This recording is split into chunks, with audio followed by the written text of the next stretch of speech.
Il faut faire quelques centaines de kilomètres vers le sud de l'Alabama pour comprendre que certaines villes ont dû aller beaucoup plus loin. Nous arrivons à Pritchard. Ici, en 2009, l'impensable s'est produit. La ville a tout simplement arrêté de payer les retraites de ses anciens employés. C'est au bout de ce sentier, au milieu de la forêt, que nous avons retrouvé une de ces laissées pour compte. À 65 ans, Gloria Howard vit ici, dans ce bungalow isolé.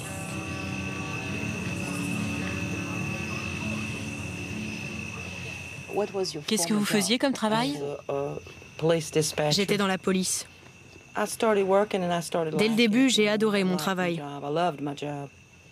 Je l'ai fait pendant plus de 30 ans.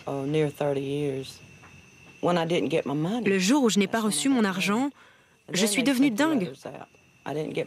J'ai écrit une lettre pour dire à la mairie « Je n'ai rien reçu ce mois-ci, j'en ai besoin pour payer mes factures ». C'était en octobre 2009. J'étais folle, parce qu'ils ont volé notre argent. Gloria a d'autant plus besoin de la retraite pour laquelle elle a cotisé, qu'elle souffre d'un grave handicap et qu'elle ne peut pas travailler.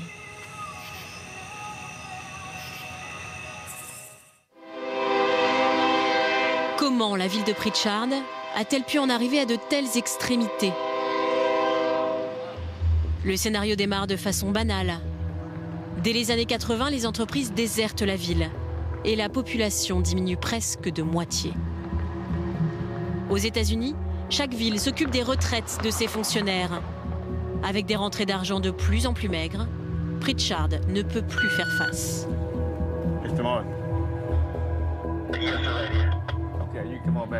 Alfred n'a pas toujours été vigile dans un centre commercial. Pendant 35 ans, il portait un autre uniforme, celui de pompier de la ville de Pritchard. 3 années de retraite paisible avant que la ville ne suspende ses versements. À 67 ans, Alfred travaille 6 jours par semaine pour $10 de l'heure. Ce n'est pas vraiment ce que vous aviez prévu? Ah, ça non. Je devrais être quelque part en croisière avec ma femme, à prendre du bon temps. J'ai cotisé toute ma vie. À mon âge, je devrais faire ce que je veux. Et là, je n'ai pas le choix. Ça me rend fou, mais bon, j'essaye de prendre sur moi.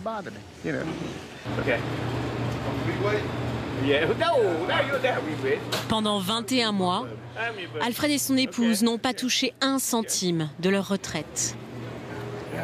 La ville leur doit pourtant $5000 par mois. Car ils étaient tous les deux employés de Pritchard.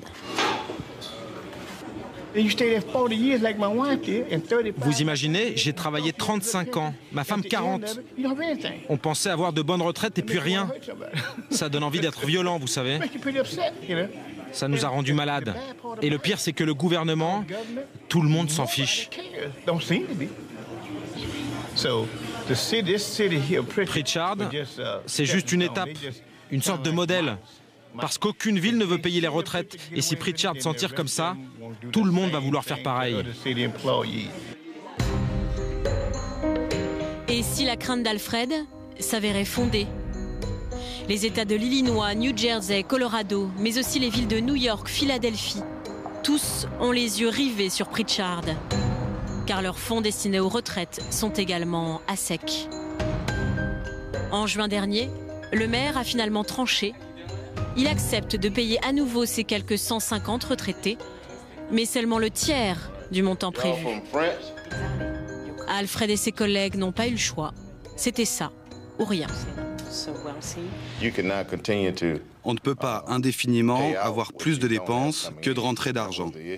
Et c'est concrètement ce qu'il se passait avec les retraites. On a donc dû prendre cette décision. Vous pensez que d'autres villes vont devoir faire pareil? Elles ne vont pas avoir le choix. Les gens vont devoir venir autour de la table pour renégocier leurs avantages. C'est évident. On ne peut plus payer aujourd'hui ce que l'on payait hier. Le dilemme est terrible. D'un côté, des communes qui, au nom de leur survie, doivent revenir sur leurs engagements.